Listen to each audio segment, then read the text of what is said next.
All right. Welcome, everyone, to our first ever Power Lunch Live podcast. We're going to go around the room in a moment introducing our guests. But for those of you not familiar with the format, which is probably everyone, because this is our first one, I bring together four people who I've met through my networking. Some of them I've talked to before. Some of them I'm actually meeting for the first time. And it's basically like Power Lunch. We're going to a cafe, and I'm introducing a bunch of interesting people to each other and to you, the audience, all at the same time. And I don't know where this conversation is going to go, but I expect it to be fun and interesting, and I'm probably going to learn something, and you probably are too. So let's start with introductions. We'll go around the room. We'll start with Sally. Take a minute or so and tell us who you are and what you do. Hi, my name is Sally Gimon. I am a full-time real estate investor in notes and tax deeds, and I teach a mastermind in my real estate group called Infinite Banking. The Secret of the Rich is for everyone. Real quick, starting a 34-year-old person starting a policy with $500 a month will pay off over almost $300,000, home, 2 cars, $11,000 in credit card debt in 8 years and 11 months, and then start recycling their money over again. Too many Americans are in debt, and that's why I appreciate Michael bringing me on here. So thank you. All right. Well, great. Thank you. I know a bit about that infinite banking thing, and that's certainly anyone wants to talk to her afterwards, it's definitely worth diving into, because it's one of those things that when you first learn about it, you're like, wait, who, the what, and the how, and the insurance, what? But once you get into it, it really is a very powerful tool. Next, we have Zach. Awesome. Hello, Michael and everyone. Thank you for having me on here. My name is Zach. I'm a Galactic Soul activator, and I help women that are going through transition through the underground world so they can recognize the truth of who they are in a bold, fierce, unstoppable way. And typically women get to learn how to work with energy, what's their energy, the energy they're allowing in, and really activating themselves to recognize their own divinity, their own authenticity, and to really stand in their truth with confidence. So that's what I do. All right. Thank you. That's really cool. All right, Sly, you're up next. Good Lord. Infinite banking, Yes. galactic soul, divine activation. Good Lord, this is great. Thank you for putting this together, Michael. My name is Sylvain Haché, and I can't wait to see what Elena is going to talk about. Sylvain Haché, you can call me Sly if you don't speak French, because it's a lot easier. The thing is, in a nutshell, I used to stutter pretty much like you see like in the King's Speech, if you've seen that movie. And I watched it just recently, like a week ago. And I turned into a public speaking coach, like the guy who was teaching the actual king on how to not stutter. So this movie was particularly emotional for me. And I believe we can tie it into real estate, infinite banking, influence, power, and wealth. And we can tie it in as well to activating forces inside of you to have bigger impact in the world. So let's try to put this together. This is great. I'm here to learn, help, and network and grow. Thanks. All right. Awesome. And last but not least, we have Elena. Is it Pastor or Pastori? Pastori. Pastori. All right. Hi, everyone. My name is Elena. I am a leadership and career coach. I work with people of all ages, whether it be as individuals, as groups, as teams, and I really enable them to enhance their leadership impact. I do that by resume writing, skill development, strengths building, and helping people really get on a path to having the most empowering and fulfilling professional life, which also pours into your personal life. So all right, the best of both worlds there. And I'm really excited to chat with everyone today. Very good. Excited to have you here. Excited to have you all here. The reason I like this concept is, one, it fits into my serendipitous nature, and just the very few shows would have this diverse group of people together, but I think I see a lot of synergies already. And each of our guests has sent in a topic they want to kick off, which will kind of start from there. And as I've told our guests, we may go in depth in each topic. We may go on one topic, and that may fill the whole hour. Who knows what's going to happen? We're just going to kind of let it flow. But the first one, by random happenstance, who has a topic to share with us is Sly. And the topic that he brought in is public speaking, ethical influence, and making your message come to life. So Sly, give us a 2 or 3 minutes introduction to the topic, and then we'll kick it around. Yeah, let me frame it. So since I just asked where this will be broadcast, one of the groups would be morning motivation. So let's frame it for morning motivation. Let's take a guy who has hopes and dreams, right? He wants to be a speaker, wants to start a business. The person wants to be a leadership like one of Elena's clients. The person wants to be in real estate and, build an empire like Grant Cardone, whatever it is. Or the person wants, a lot of people in the spirituality field they see themselves as coaching and helping the world and making, videos and having a brand and then selling coaching. So let's take the morning motivation guy who has all these dreams and hopes, but he can't for the life of him start the damn camera and shoot his first live. Or he can't bring himself to actually sell on an upsell page after the people downloaded his lead magnet or whatever it is. So the person is there and he's taking a walk in the morning. And in the morning, he's secretly thinking to himself, well, who am I to speak to them? Secretly feeling like he's somewhat of an imposter. A lot of things I see in leaders, some people like you would see from the outside, they're really, really like, admired. But in deep one-on-one coaching settings, they kind of say, I hope people don't find out I'm just making stuff up as I go. So this secret pull of inside. So this guy, let's call him John, who is, more motivation guy, walking in the morning. What you do, John? The first thing you do is you start by reverse engineering the vision. So you go from the vision of you being on stage, doing this, doing that, and then you start to see, okay, what did I do to get there? Well, that was easy. What did I do to get there? That was easy. And then you start back. When you get to that morning, when you're taking your walk outside and you don't feel like you're good enough to go out there and speak, remember that keep going back to the past maybe 6, 7, 8, 10, 20 years of your life and let your mind coagulate all the experiences where you had gone through something where you felt like you couldn't do it and then you did. And then you build that momentum from 20 years forward. And when you, in an instant, taking a walk in the morning in your morning motivation, instead of, jumping up and down and trying to prime yourself up, go from a real sense of actually remembering things you've gone through. Okay, so you thought you couldn't do X thing, you did it. And then X thing, and then all of a sudden you realize, wait a minute, so that first thing standing in front of me, that is the next step to getting to my big goal. Well, I can do that little thing, do it. Next morning, you get an email from Michael, a little bit of motivation again. So what's the next thing today? Just tackle one little thing at a time, but make sure at this time of year, it's aligned with your long-term aspirations so that every one of these little jumps in the morning, little things you do make a domino effect, leading you to that big goal that you have, and always keep that North Star right front and center. So that's for the morning motivation guy. I love it. First off, always a great technique to flatter the host. Good strategy for anyone watching who wants to know how to always get invited back. But I love that concept, and it's all about when I coach people. The first thing I teach them is, what do you want? What's that North Star? What's the goal? Because so often we fixate on where we're stuck and what the problem is in front of us, and we forget that. So you're working on the problem, and you're still in the problem because that's all you're doing. And so, Sly, that's dead on. So would anyone else wants to jump in and share their thoughts or just spring? I 100% agree. Your mindset, the 6 inches between your brain, is the most important part of your business. It's going to make or break how you do business. So I do like how he tied it into Morning Miracle and everything else, because it does matter what you think of yourself. Oh, yeah, absolutely. Yes.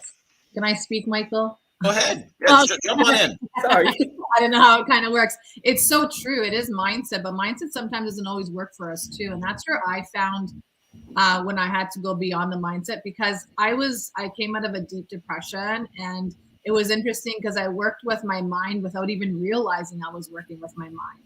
And the best thing that I found I did unconsciously was do a mind dump. So every day I would wake up and just dump everything that was in my mind on paper. And then from that point on, it didn't matter if it was negative, it didn't matter if it was positive, everything's same. In my new world right now, everything is neutral. There's no good, there's no bad, everything's same. So when you're dumping all this information on paper, you're kind of looking at it and saying, okay, where's this coming from? And then it's almost like you're building that sense of confidence. So that's not even me. That's not even how I think about myself. That's not even how I see myself. So where is this truly coming from? And then that's when you start looking at yourself with a different perspective and saying, you know what, I am confident. I can get on stage. I can do this. I'm letting go of whatever this noise is. So I found when I work with a lot of my clients, a lot of them didn't know what they wanted because they were always, like you said, focusing on the problem.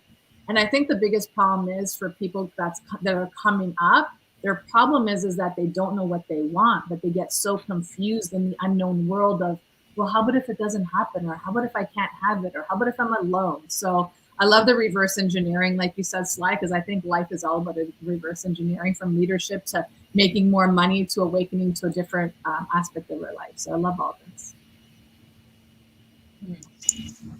Yeah, for me and the people that I work with, as you both said, mindset is everything and it is so important. A lot of the things, at least with people's careers, is a lot of them feel stuck or don't know what to do next.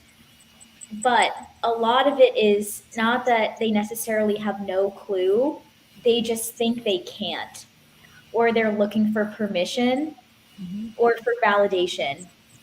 But they don't know that. They think they have a career path issue. But what it really is they don't know how to give themselves that permission to proceed and tell them that they can do it. So a lot of the clients that I work with, if you say, oh, well, what's your dream job? Or if experience wasn't an issue, if qualifications, things like that. And usually people can tell you, oh, I would love to do this. And I said, okay, well, this day and age, you can make money doing anything. So why not try to pursue it, right? In a realistic way, of course. But yeah, so the elements that Sly was, and you both have been mentioning, I think really, kind of domino effect into every aspect of our lives. And I feel that the area that each of the four of us focuses on with the people we work with is a different kind of element of addressing the whole mindset challenge that we all face in some way, shape, or form. Yeah, you're right on there. And also, just some of you, I might sometimes mute you if there's background noise. Feel free to unmute yourself if you want to talk again. I'm not trying to shut you up, just trying to manage the soundboard.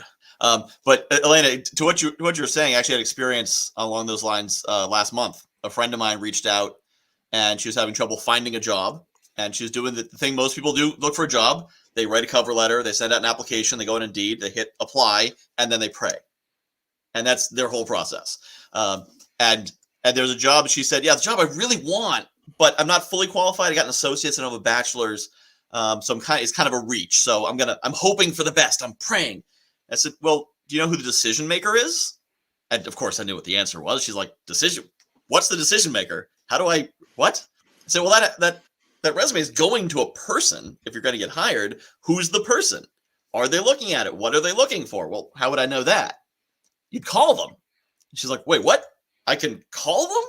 And I walked her, I took her to LinkedIn and showed her, you put in the company's name and you search for some people, you pick up the phone and you ask for them. And then you say, hey, because you don't call them and be like, hey, what's happening with my application? That's going to get a really bad reaction. But I said, you call them and say, I'd love your advice. Like, your company looks awesome. I would love to work with you guys. I applied for a job, but I'm not sure I'm fully qualified. What's your process? How do you figure it out? She called them. She had a great conversation with someone. They said they'd look at her resume. And she didn't actually end up getting a job there, but it opened her eyes to, these are just people you can talk to. Mm-hmm. And she then took that to the next thing she applied for. And I think it was around the 15th of December we talked, roughly mid-December. And she should be starting her job next week. Yay. with a company that's like perfect what she's looking for. But it was the realization, and this was, this is coaching I did 15 minutes on Facebook Messenger because I told her something she didn't know.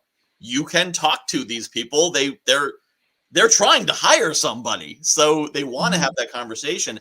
And when she realized that, it opened up this whole possibility of, oh, wow, I can actually, I'm not just, please, sir, may I have a job? It really is, it can be a peer-to-peer communication because both bring value. And so many people they've been put into the subservient position as an employee, as a as an employee, as a citizen, as a voter, as a whatever, that there's people superior to you that you must kowtow to, and they forget that the U.S. Constitution got rid of aristocracy when we founded the country, and I'm not sure everyone got that message coming into the 21st century. This thing Michael's speaking about, I have a term for that. I call it cubicleitis, or the deluxe version. If you have the office in the corner, I call it officeitis. Now, so when someone's so I train to someone. Okay, here's what to say, how to say it. Here's how to get people to do what you want. Blah blah blah. But then cubicleitis. I take off the E, it's sexier. Yeah, the second E. Yeah, cubicleitis or officeitis. Okay, so people a lot of times. So here's where I got this first, just to give you a sense of example. So my background, I've been touring internationally, international touring musician, and I've been hired, in 5 countries, 35 cities, and 2 continents. And I've been touring as an international entertainer, including corporate events. So there I am backstage with the CEO, the boss, the VP, the executives. And most of these people, they look at you, they like X-ray vision. You don't mess with them. They have presence, charisma, heft. The way they carry it, they respect themselves and they inspire respect. So there we're talking, we're connecting. Good, beautiful.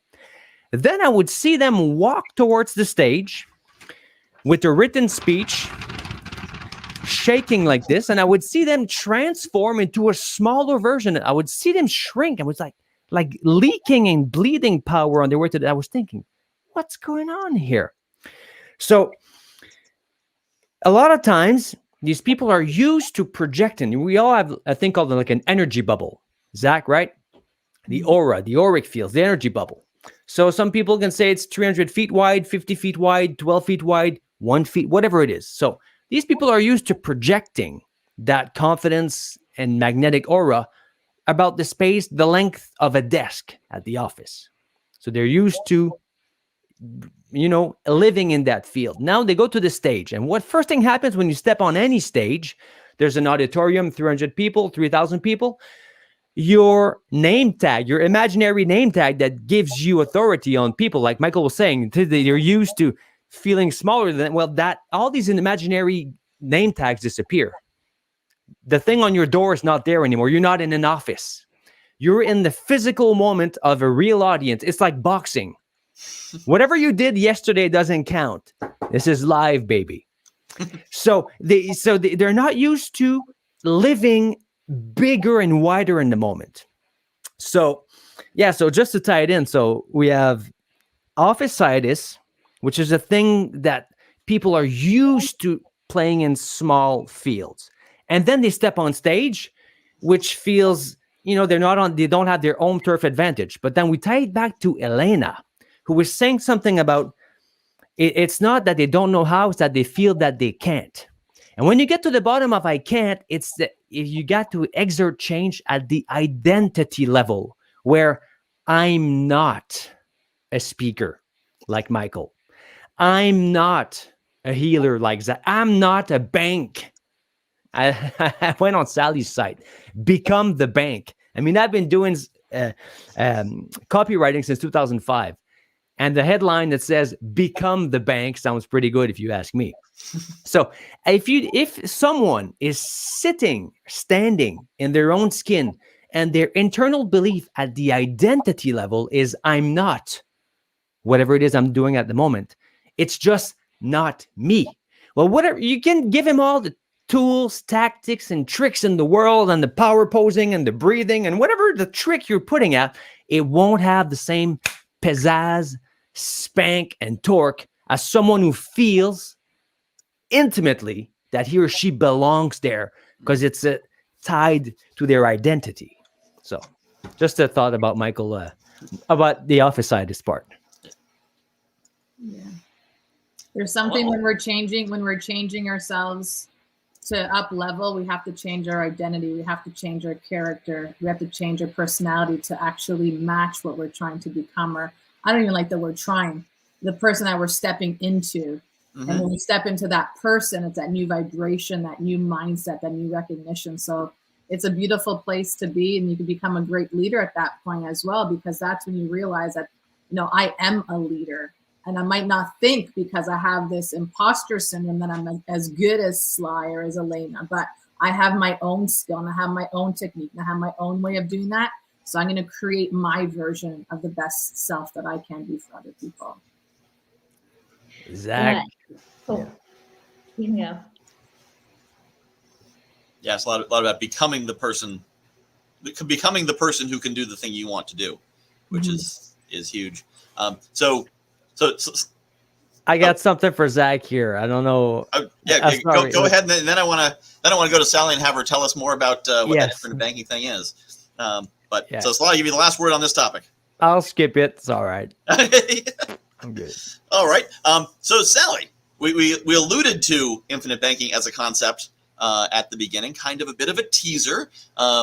So I would like to have you jump into what it really is for those who haven't had the privilege of interviewing a couple different people who do it on their podcast. So what is this infinite banking thing, and how do you become your own bank?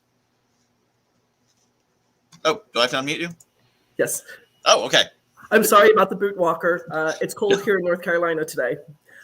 Becoming your own banker, it has been around for 178 years. I was first introduced to it when I was in college, and I took a student, I don't know if it was a drug overdose or a attempted suicide. I took her to the emergency room, and when she got better, she asked me to call her quote-unquote handler. The student was the granddaughter of the Mars family company.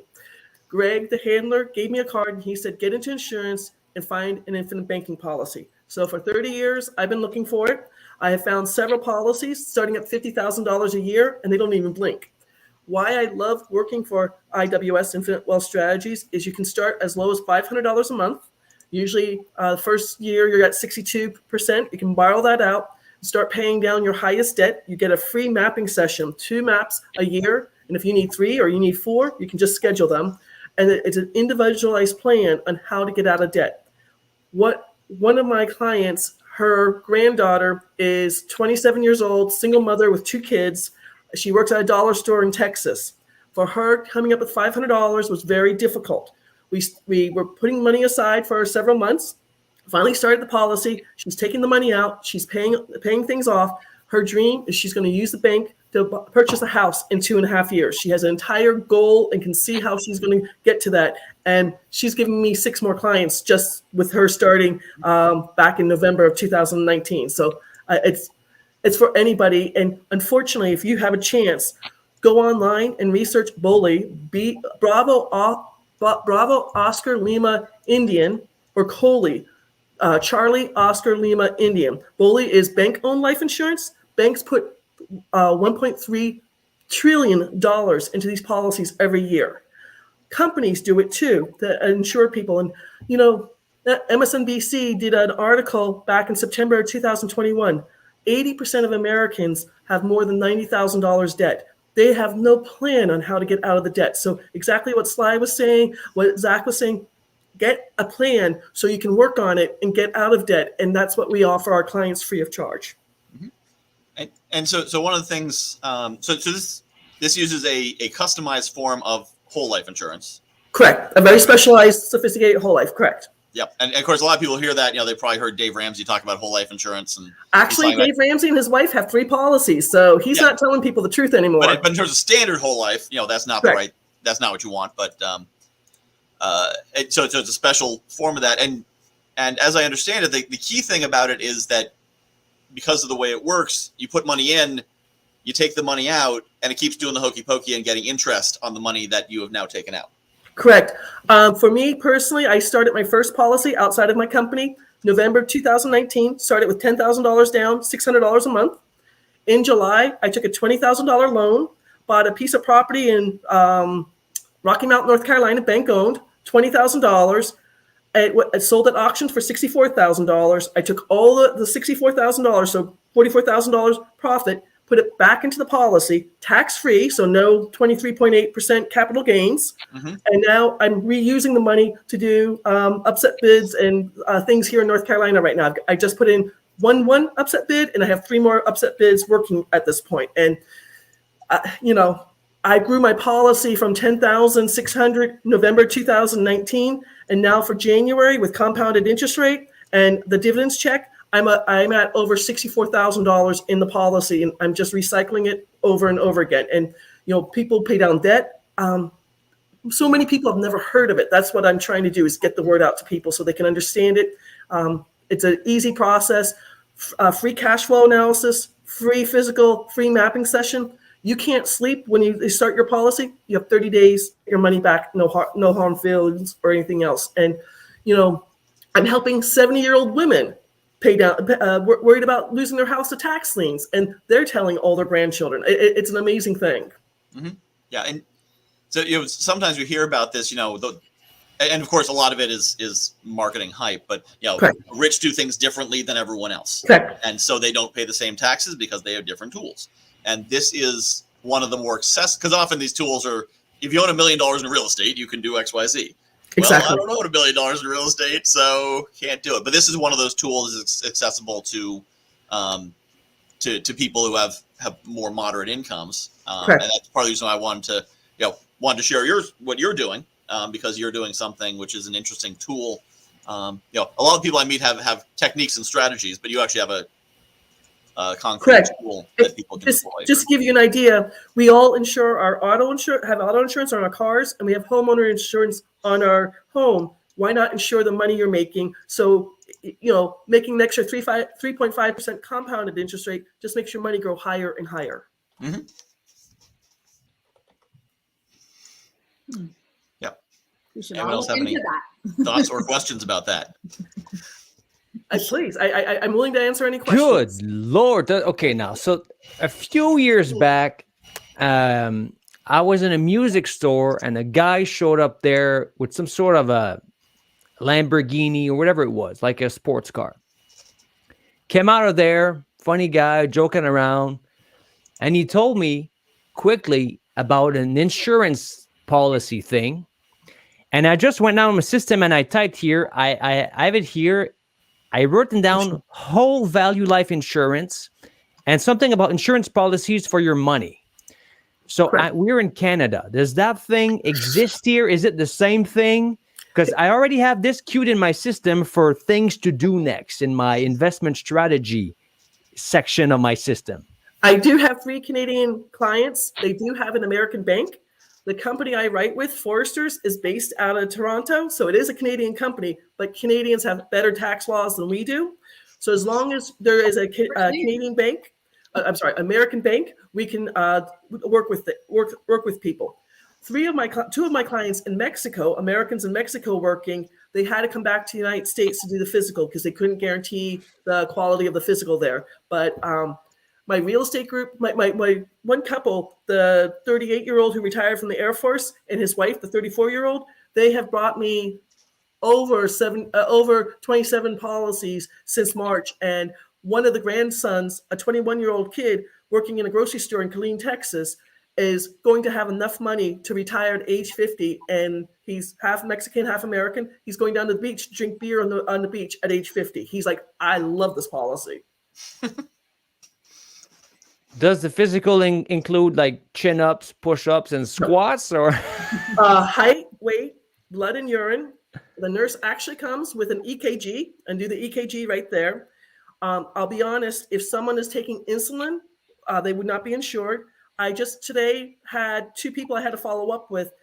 They cannot get the policy themselves. One, we're doing it on his 41-year-old sister. And the other one, we're doing it on her 22-year-old son. They lose the death benefit. There's a way to make money off the death benefit too. In year 5, you can take a third of the death benefit out and invest it or pay off more debt. But they lose that, but they still have the banking part of it. And I can talk people through this, show them what it will look like, because most people, 98% of the people out there, have never heard of this. And I remember the smile on that guy's face. Good Lord. Correct. My 21-year-old Miguel, don't ask me what Subaru he's buying in 3 years for cash. He has an exact model he wants. He's going to walk into the dealership, negotiate the best price, and he's going to get the money from this policy, pay it off, and then he's going to be a good banker and pay off the policy back into there. And It's a Subaru with a moonroof. That's all I can tell you. What he's going to purchase. He started his policy in May of 2019. He's going to purchase this car in May of 2023. He's got it all written out, knowing exactly what he's getting.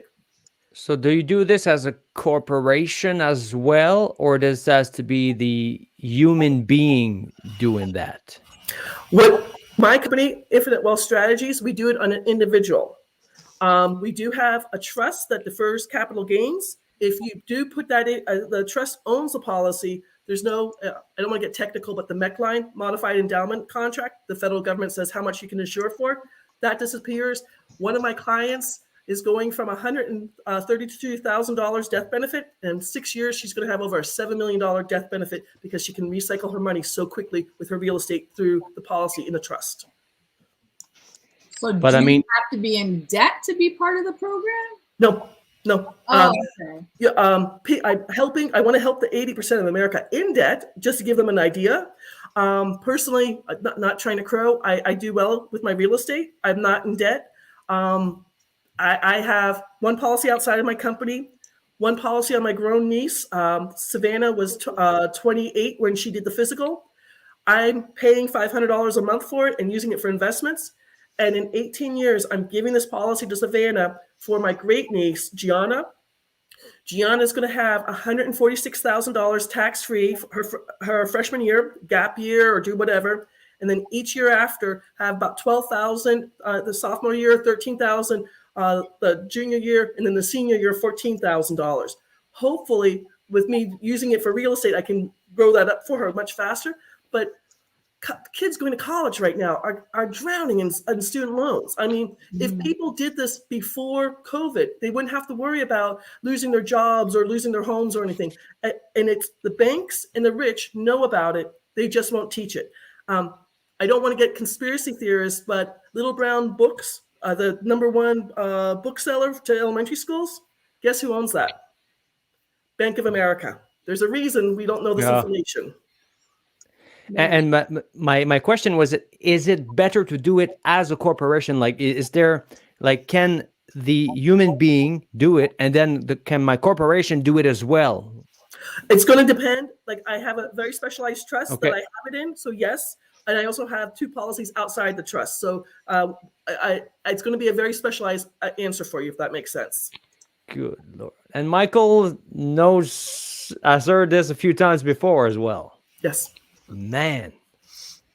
And I mean, if it's not for you, if you think I don't want to have a life insurance policy, I'm asking people, hey, talk to your sister, talk to your cousin, talk to your mom, other people who might be looking at this. One of my brand new agents, she signed on January 3rd. She has just put in 15 policies from January 3rd. What's today? January 7th? This week. I've been working with her on her 15 policies. Her entire family thinks she's a miracle worker.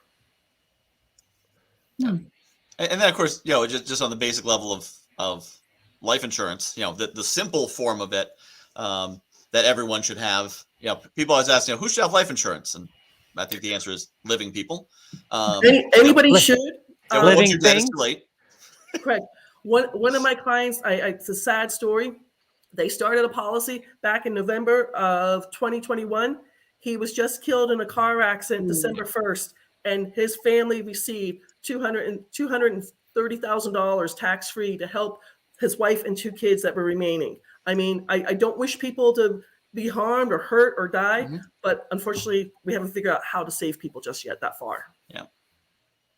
Whenever I see, a GoFundMe for final expenses, yes, it's and actually I saw this happen recently. Someone who I knew who was a great connector had helped so many people. One of the people who when I so when the pandemic hit, I went from being a local connector, local guy who knows a guy, to a global guy who knows a guy. And one of the people kind of responsible for that, who made a dozen amazing introductions for me that probably led to 60 more. And so I can only imagine what I did for so many other people. This is a super connector. I learned about his death. Unfortunately, he died from COVID last fall. I learned about his death because people were passing around a GoFundMe page. Wow. And I'm thinking, like, this is his final legacy, is a GoFundMe to pay for his funeral. And just to give an idea, Prince, or the former artist named Prince, he doesn't have a will. I mean, all his artistic material is going to be eaten up by court cases. I mean, I'm not trying to say you're going to die tomorrow, but please take your time and get a will for yourself. Get your time to know what's going to happen to your children. Again, my friend who unfortunately died, he had a will and he knows exactly how his children are taken care of. And, you know, it's a horrible time for them, but they have a plan. You were saying that, Sly, have a plan or make a plan. You need a plan to know where you're going from point A to point B. This guy that I met at the store, he told me, I spoke to him for like 5 minutes 10 years ago, and I remember it. And he told me that he tells his kids, he has 2 daughters, and he tells them both, you know, whatever the names are, like Joanna and Denise, you 2 are millionaires. I can't tell you when, but you 2 are both guaranteed millionaires because one day daddy will die. So he tells them. And how infinite banking, to give you a little bit more, I take a 70% cut in commission, which I'm okay. I do well in insurance. But with the infinite banking, you get your cash flow analysis and you see, and by year 10 or by year 11, you're making 2% return on investment. Year 11, 3% on investment. By year 15, you're up to 11% return on investment. Show me a bank that's paying you 2% return on investment. I mean, year 1. So, Nice. Yep. Yeah, and it sounds like a great thing. So I'm glad we had you on here to share that. I appreciate you bringing me on, Michael. Thank you. Yep. And of course, here's your website here, sally.liveiws.com. So anyone who's watching who wants to learn more about this and dive in more, you can certainly reach out to Sally. There's a lot of information. Go through the tabs because there's a lot of information on that website. All right. So from the very specific and concrete to the not at all concrete, but possibly specific, Zach, talk to us about how spirituality is mindset and everything is energy. Well, everything is energy. We are energetic beings having this human experience. And when we recognize that and notice that the way our energy flows within ourselves, within our mind, is exactly what we're attracting in our life. And this is what I love about having this conversation with money, because the biggest problem that we're having is a money problem. It's not, and people are having issues attaining their goals, attaining what they want, like to get out of debt, like we're talking about. And it's because they create these own blocks in their mind, as I call them spells. We create our own spells. I can't do it. I'm never going to make money. No one's going to hire me. And this is all energy and blocks that we put on ourselves. And typically I have people that come to me and say, you know what, Zach, I know you could clear this energy and I have these blocks. And who's putting these blocks on me? And I said, you are.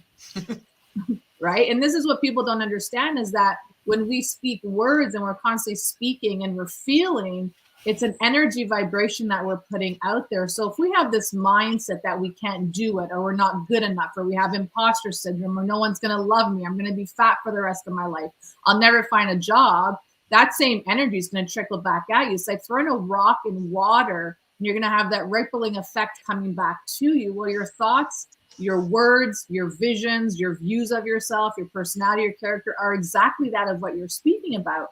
So that's why when we look at mindset and spirituality, and I always have this little conversation with people, is it the same? Is it not the same? But when we look at changing our vibrational frequency and clearing all this, what I call the underground world, the ego, I have another word for the ego that I use, because when I was getting myself out of the dark, it wasn't like the ego that I was like working with. I was like, that is like a different energy. That's a dark energy that I'm sitting in, right? And the more that I got myself in this place of light, and I would have this conversation with myself, I'm like, I'm going to, this is my goal and I'm going to attain this. And I would hear the sound inside and be like, you can't do that. Who do you think you are? So my mindset was totally like, you can't have this. But my spirit was saying, you can attain that. So what I would do is I would work on that energy of releasing the energy. And by the time I knew it, I was just doing this every day, a mind dump and just affirmations, a mind dump and affirmations. And there was a time where I'll never forget this. It was about 21 to 29 days in.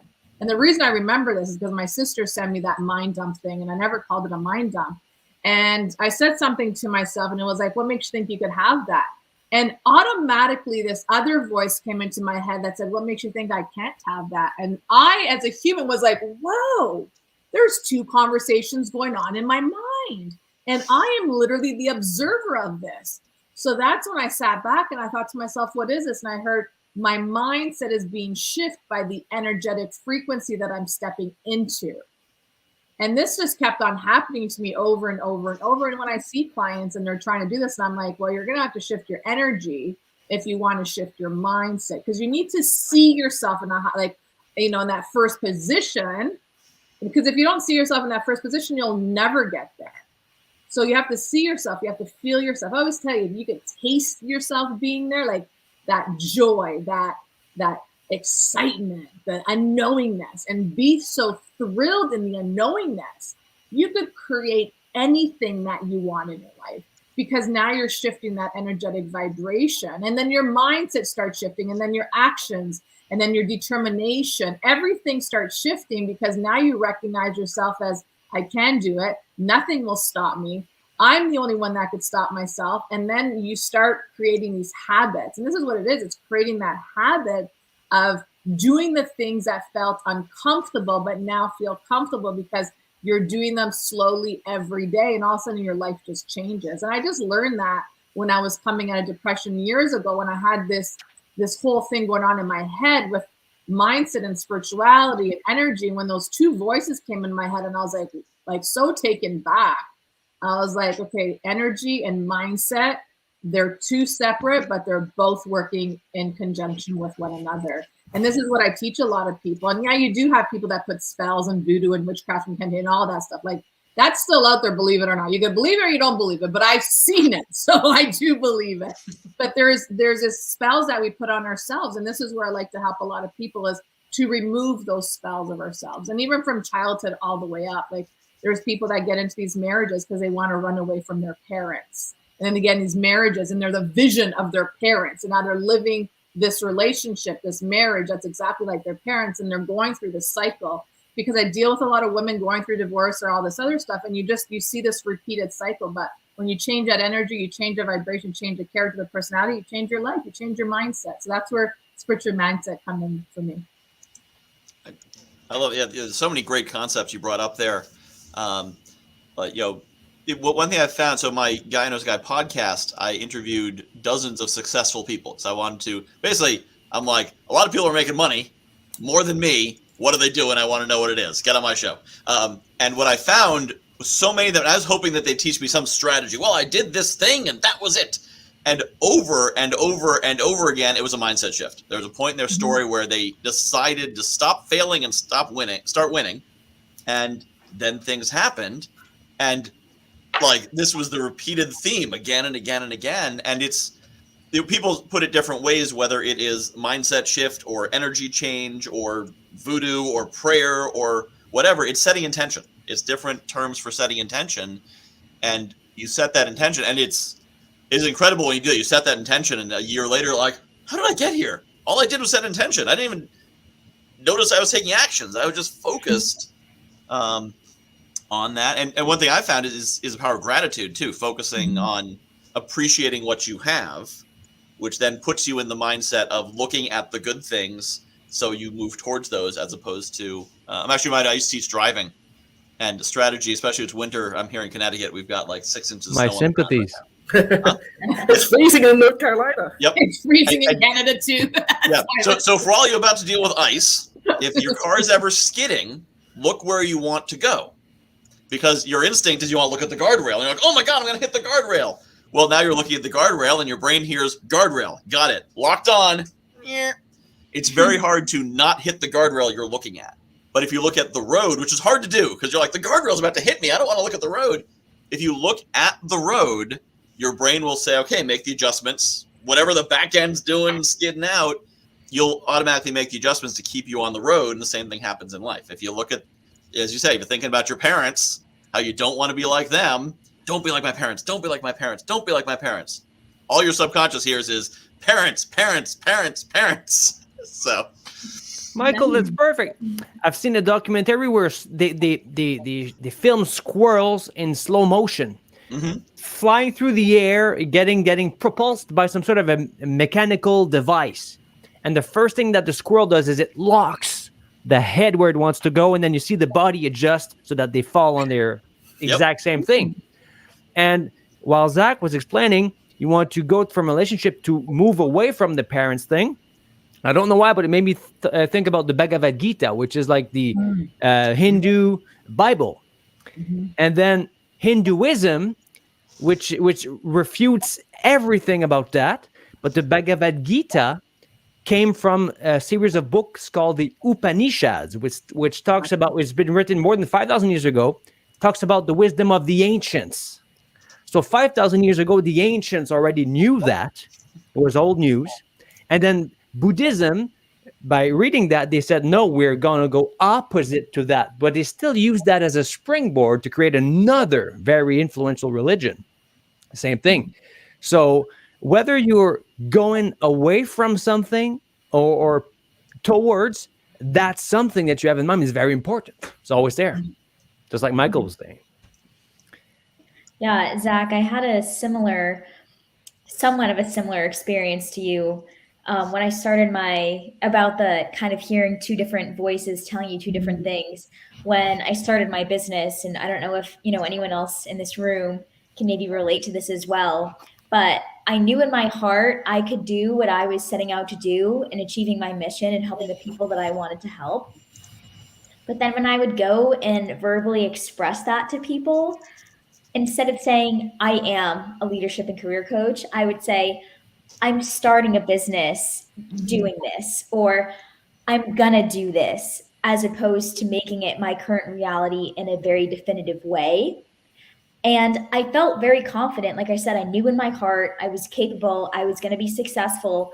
But for some reason, that external confidence and physically verbalizing it was like I was doing something wrong or saying something that wasn't true. And it was really hard for me to kind of become aware of that challenge. And I think a lot of the things that you were just mentioning about, the issues that people have and how you think about, like, going back to the parents example and things like that. A lot of people just so are not aware of what those limiting beliefs are.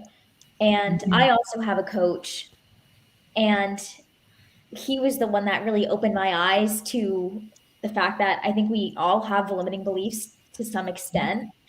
Whether we recognize that they're there and how they're playing an active part in our lives or not. And it really has been crazy how much more growth and outward confidence I have gained, and in turn better serving my clients because of that.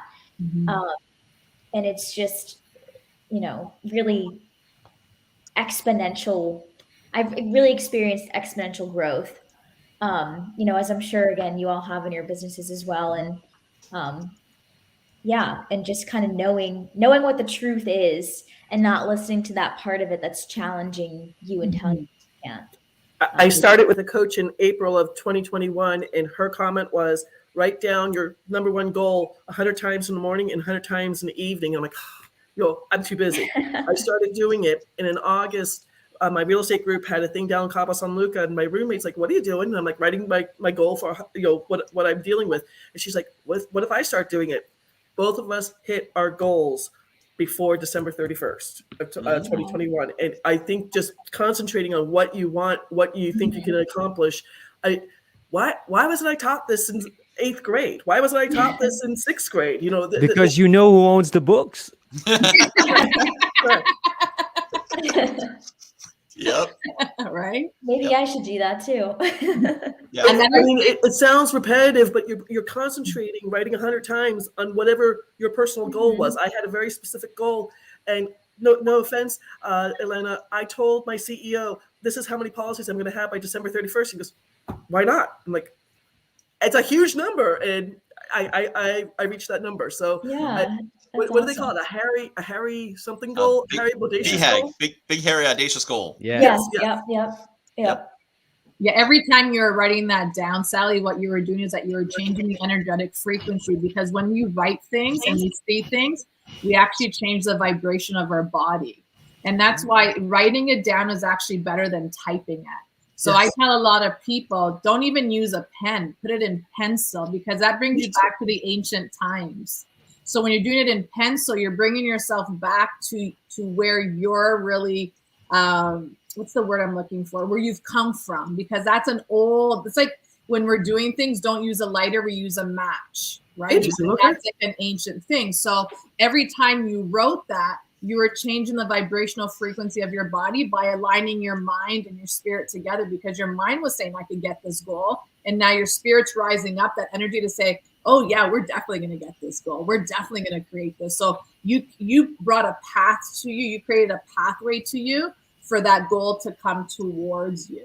And that's a beautiful thing. The more we repeat it, that's why they say meditation is important in the morning and to set up your day, because now you're visualizing your day through your meditation. You're seeing whether it could be bumps across the road, and then you become more confident, say, I was expecting that, and then you're able to navigate through it much easier. And there's times where, I did a meditation the other day to have a conversation with someone on the phone. I'm like, oh, when I get on the phone, I'm going to ask them about the stock. My stock is doing so good, man. Blah, blah, blah. I was having this conversation with myself, and I got on the phone, and the conversation to go anything that I wanted to go. But then I'm like, where was my energy blocked? Because this is what I intended to do. So it's one of those things. The more that you write, the more that we get repetitive within ourselves, our spirit starts to recognize it, because now your energy is shifting. It's happier. It's starting to believe it. And then it goes from that point on. But gratitude, like you said, Michael, even being grateful for the things that you haven't manifested yet, that you're waiting for, to say, I'm so grateful for that $1 million. I'm so grateful for those 50 new clients that are coming in. You start bringing that towards you. It's kind of crazy and magical at the same time. Yeah. Well, I love what Elena said about about saying in the present tense. When I was early in my connecting life, I moved to Groton, Connecticut, knowing no one, and I'd be at an event and I'd tell people, I'm a connector. Who are you looking for? How can I help you? And I knew 12 people in the county at the time, but by doing that, it not only set the energy, but also when someone says, I'm looking to meet this kind of person, now I'm like, well, let me go find them for you. And so now I could go out, and it was very practical. I think, be like, hey, I'm looking for that. Do you know this person? Do you know this person? Do you know this person? And someone would say, oh yeah, I do. And they'd help out. And now, like, I literally was a connector, even though I didn't have the connections. It literally made it real, not just in an energetic way, but in an actual way, stepping up and doing it. And Sly, I saw your pen up. Well, I was thinking about Zach, and I'm still framing everything I'm trying to do here to help the morning motivation guy. You get, I imagine the people that they get emails or something. So these people are intuitive. They know you win the morning, you win the day. They know that. So we had Zach here in the house a few years back. I don't know when. She was going through a rough time. Maybe somebody's going through a rough time. And she had somehow the wherewithal or the internal power to realize, oh, there's a voice in my head saying something mean. And there's another voice in my head, saying something good. So who the beep am I if I hear these voices and none of them is me? So at one point, if you're only identifying with one or the other, you always screwed, because that way you never can be free inside yourself. So we can free your finances with infinite banking and life insurance. But internally, at one point or another, you need to realize, if you're sitting in meditation or you're doing your morning walk, wherever you're doing, you realize, okay, I'm not that bad feeling. That's number one. Then at some point, people say, okay, now I feel good. Now you want to go deeper, you say, okay, well, I'm not that good feeling as well. Because you're not also the positive. If you're not the negative, you're not the positive. So what you are is one, you have to realize, okay, I am the thing that is aware that this thing is happening inside of me. So then it gives you detachment, internal detachment. So now you have leverage over yourself.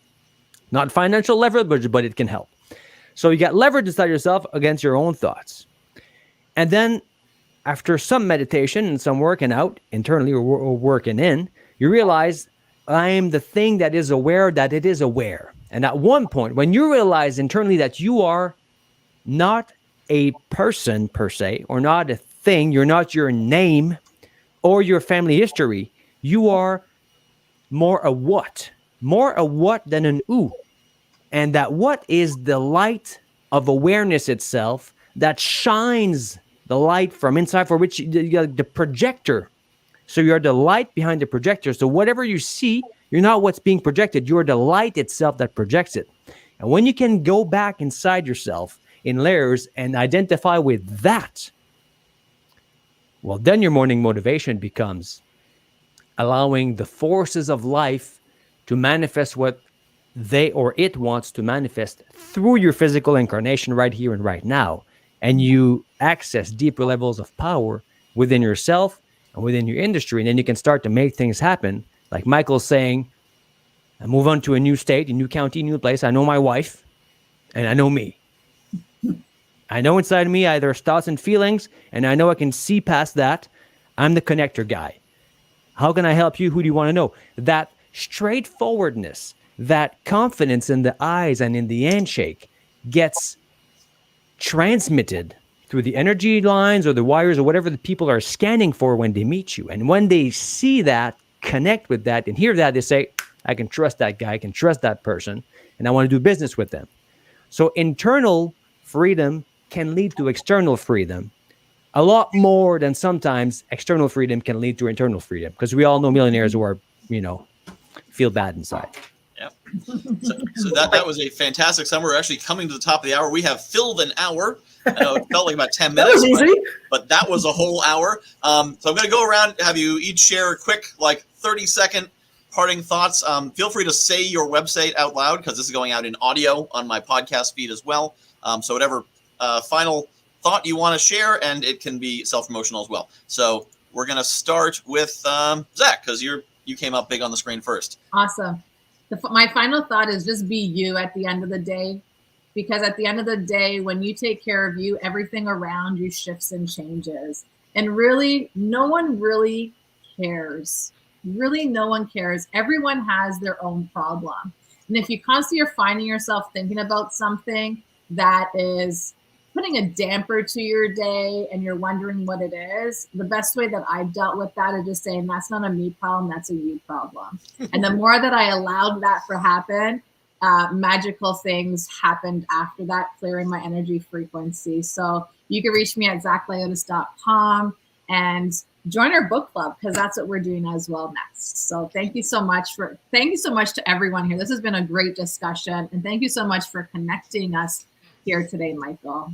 All right. Thank you for joining us. Next up is Sally.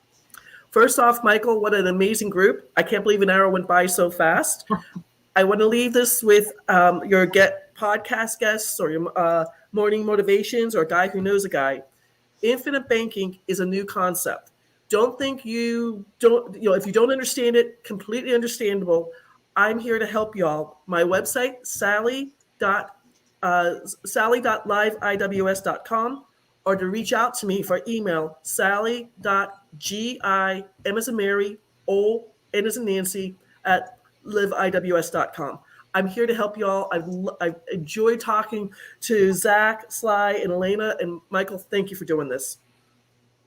Thank you. And next we have Sly. Yes, sir. By the way, Michael, I can do this every week if you like. Having a blast. This is totally, no, really, this is cool. I mean, this is really amazing. Now, I'd like to speak to John in the morning motivation crew, or anyone in the Guy Who Knows a Guy crew.